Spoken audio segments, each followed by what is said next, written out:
Okay mga kababayan, Chris Ulo po at welcome back po ulit dito sa ating YouTube channel. Okay, ito mga kababayan, makikita nyo ho dyan sa screen. Matapos ho mag-post nitong si media man or journalist na si Ramon Tulfo noong 4 ho ng Marso, na ganito ho ang caption, ayan o. May nagtangka sa buhay ni Ramil Madriaga kahapon ng hapon sa second floor, Annex 2 building ng BJMP male dormitory sa Taguig City. O, ayan. Vital witness, si Madriaga sa mga kalokohan ni VP Sara Duterte. Ayan, ito mga kababayan, nabasa na natin nakaraan ito. Makikita nyo ho dyan sa sulat ho na yan. Yung sulat ho na yan, yung letter na ho na yan, galing ho sa legal counsel ho ni Ramil Madriaga, na pinaniniwala ang dating aide ho ni VP Inday Sara Duterte at malapit sa pamilya Duterte. Makikita ho nyo dyan, galing ho sa legal counsel ni Ramil Madriaga, doon sa kanilang law firm na Palad, Leoron Palad and law firm. O yan, mababasa nyo dyan. Meron ho silang request sa National Bureau of Investigation na magpunta ho dyan sa BJMP na kung saan ay mag-imbestiga about ho dito sa nangyaring pagtangka sa buhay ho ni Ramil Madriaga dyan mismo ho sa kanyang kulungan. Ngayon mga kababayan, after ho nyan ay bigla na lang ho may ganito. After ho, dalawang araw. Ayan ho, makikita nyo sa screen mga kababayan. Bigla na lang ho may kumalat ho ng mga larawan or pictures dyan ho sa Facebook. Dyan sa social media. Makikita nyo ho dyan sa larawan ay although hindi kita ho ang mga muka. Mga mukha ho ng taga National Bureau of Investigation, pero makikita nyo, no? Mare-recognize nyo na taga NBI kasi, okay, makikita nyo naman ho yung kanilang damit na may hood. Ayan, no? May bird lang ho ang mga mukha nila sa picture. Siguro tinatakpan ho ng mga nagpo-post. Makikita nyo naman ho doon sa naka-dilaw. Ayan ho, makikita nyo, BJMP. Makikita nyo, pag sinom, si Ramil Madriaga ho, mare-recognize nyo. Kahit nakatalikod,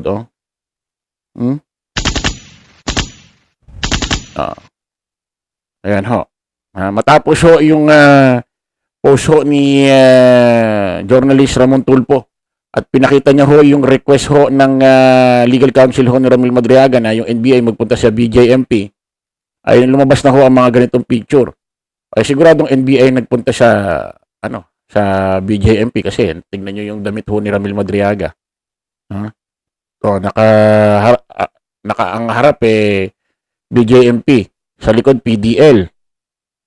Tama ba? Mapapansin ho natin, mare-recognize natin na suot ho ito ng mga nakapiit ho dyan. At ano ba ang patunay natin na ganyan na itsura ng Ramil Madriaga? Kasi dati mga naglalabasan medyo bata-bata pa Kung titingnan nyo dyan sa picture na yan, kasama ni VP Inday Sara Duterte, si Ramil Madriaga, bata-bata pa pero nung siya'y nakakulong na, nag-iba na ho itsura niya. Siyempre, tumatanda. May hawak ho siyang affidavit dyan. Yung kanyang sinumpaang salaysay na gagamitin yata sa impeachment at ipinasa yata sa ombudsman. So, kung titignan nyo ho yung mukha na yan, at doon sa mga kausap ho ng taga National Bureau of Investigation, ay mare-recognize talaga natin si Ramil Madriaga, mga kababayan. Ngayon, after ho nyan, ay may lumabas na hong ganitong balita. Basahin natin. Ito mga kababayan.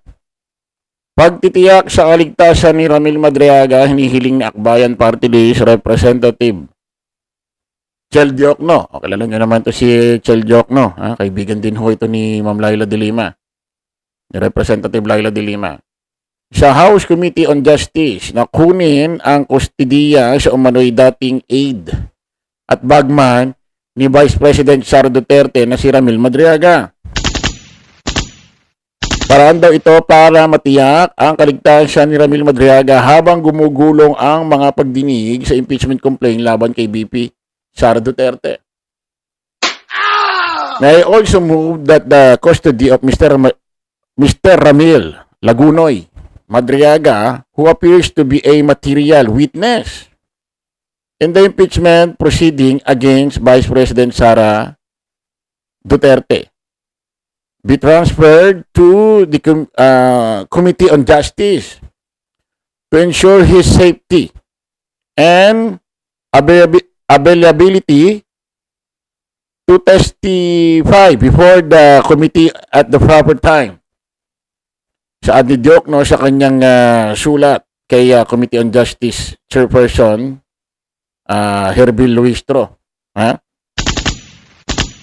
Kailangan ho kasi pangalagaan ho itong buhay ho ni Ramil Madriaga kasi isa ho sa mga nilalaman ho ng elements ho ng impeachment case ni VP Inday Sara Duterte, isa ho yung mga ginawang expose, testimony ho ni Ramil Madriaga sa mga nalalaman niya ho dito kay VP Inday Sara Duterte, pati na ho yung mga tumatanggap ho siya ng pera or payola sa mga drug lord. Nako. Matindi ito.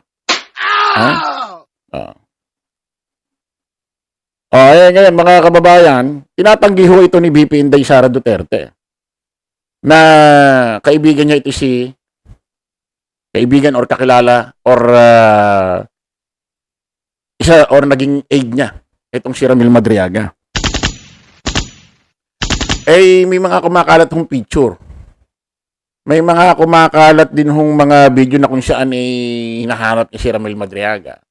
At may iaabot yata sa kanyang watawat. Ewan ko ano yun. Bago ho tayo may pakinggang isang balita, meron ho ko ipapanood sa inyo. Hindi pa yata masyadong kalat ito sa social media Hindi ba nga kakilala ni VP Inday Sara Duterte si Ramil Madriaga? Tingnan nga natin. Happy birthday, Sir Ram. I wish you good health and happiness. Happy birthday, Sir Ram. I wish you good health and happiness. Tutok natin. Happy birthday, Sir Ram. I wish you good health and happiness. Happy birthday, Sir Ram. I wish you good health and happiness. Naka.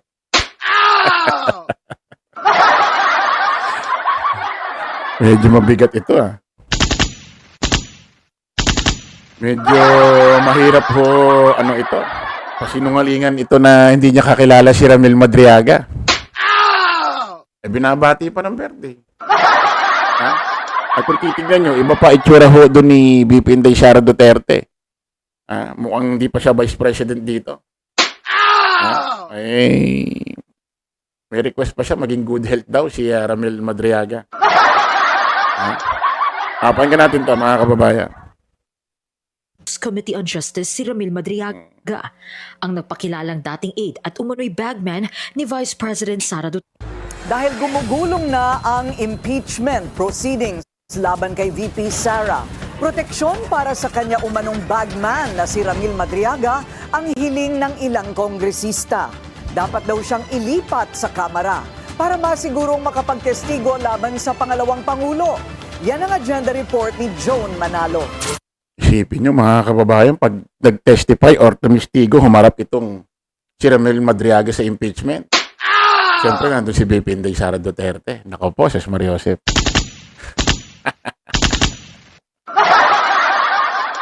Harap-harapan ito. Face-to-face ito.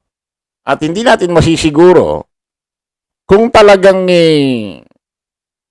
naisa publiko or naisa social media na ang mga katibayan, katunayan na itong si Ramil Madriaga, kilala niya si BP Inday Sara Duterte. Kasi ito si BP Inday Sara Duterte, dinidinay niya, hindi niya kakilala personal si Ramil Madriaga. Kinasuhan niya pa ho ng kaso. Iba't ibang kaso ito si Ramil Madriaga nung nakaraan.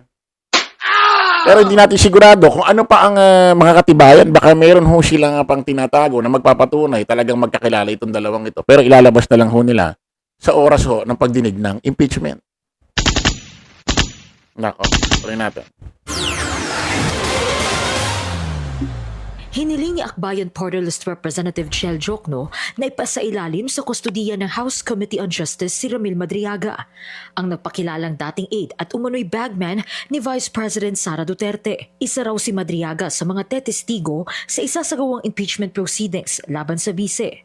Kaya sumulat na si Jokno sa Justice Committee tungkol sa kustudiya ni Madriaga na kasalukuyang nakadetain sa Camp Bagong Diwa sa Taguig City para masiguro ang kanyang kaligtasan. Suportado ito ni ACT Teachers Party List Representative Antonio Tinio na isa sa mga endorser ng unang impeachment complaint laban kay Duterte. Dapat kumilos na ng maagap ang Committee on Justice. One, para ma-secure si Madriaga. No? In fact, may mga naririnig tayo na may concern ang kanyang panig sa seguridad dahil nasa ano siya ngayon, di ba? Nasa saan ba siya, sa NBP? Or sa Taguig, no? Importante yon. So,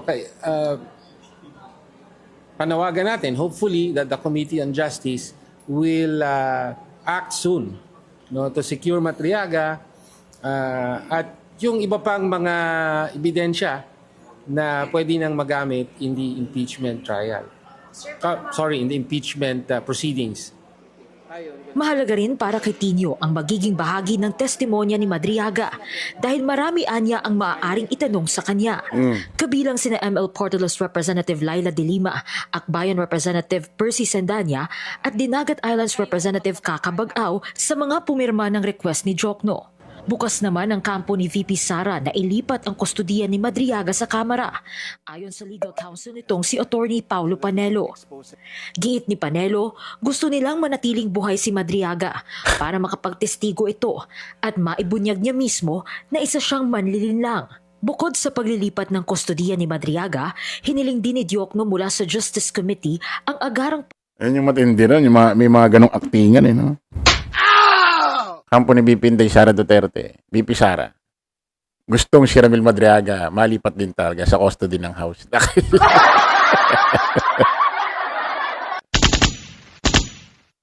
Ay syempre naman, ang bigat nga naman kung sasabihin ng abogado ni BP Inday Sara Duterte ng kanyang kampo or ni BP Inday Sara Duterte, sasabihin, hindi pwede ilipat doon lang. Ay, masyado namang obvious. Mas maganda talaga sabihin, pare kami. Parang hindi naman halata. Ayun natin.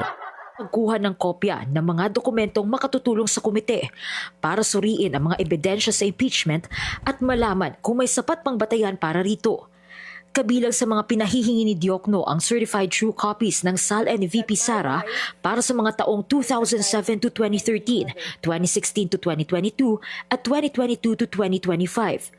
Hinihiling din ng kongresista mula sa Anti-Money Laundering Council o AMLAC ang isang certification under oath kung may kahit anong record ito sa mga umano'y suspicious o kaduda-dudang transaksyong maiuugnay sa pangalawang Pangulo, kabilang ng mga account na nakapangalan sa kanya, sa asawa nitong si Man Scarpio at sa ama nitong si dating Pangulong Rodrigo Duterte. Gusto rin ni Diokno na makakuha ng mga tala mula sa NBI patungkol sa investigasyon nito sa mga naging pagbabanta ng bise sa buhay ni Pangulong Bongbong Marcos at mga kaanak nito. Inaasahang tatalakayin ng Justice Committee ang apela ni Diokno sa susunod na linggo habang pinaghahandaan nito ang evidentiary phase ng impeachment proceedings laban kay VP Sara. Para sa agenda, Joan Manalo, Ayun ho mga kababayan, ako kaabang-abang ho yan ha. Isipin nyo kung si Ramil Madriaga maililipat na sa House at itong si Ramil Madriaga, siyempre uupo yan sa impeachment proceeding. At uusisain siyempre ho yan ng mga miyembro ho na mambabatas dyan sa komite na yan. Siyempre, sasabihin niya lahat. Una, malamang una ang tatanungin niya, patutunayan niya na muna na nakilala niya talaga si VP Inday Sara Duterte ng personal. At naging aide siya nito. Bago niya ilalabas ang mga ebidensya na kung saan magpapatunay na ito si VP Inday Sara Duterte, may kinalaman sa mga kung ano-ano mga makakaliwang gawain. Tulad ho ng pinaparatang ni Ramil Madriaga. Ay, nako, sigurado maghaharap yung dalawa na yan. Maganda ito. Ay, aminin nyo na mga DDC, gusto nyo rin matuloy ito para makasagap kayo ng chismis.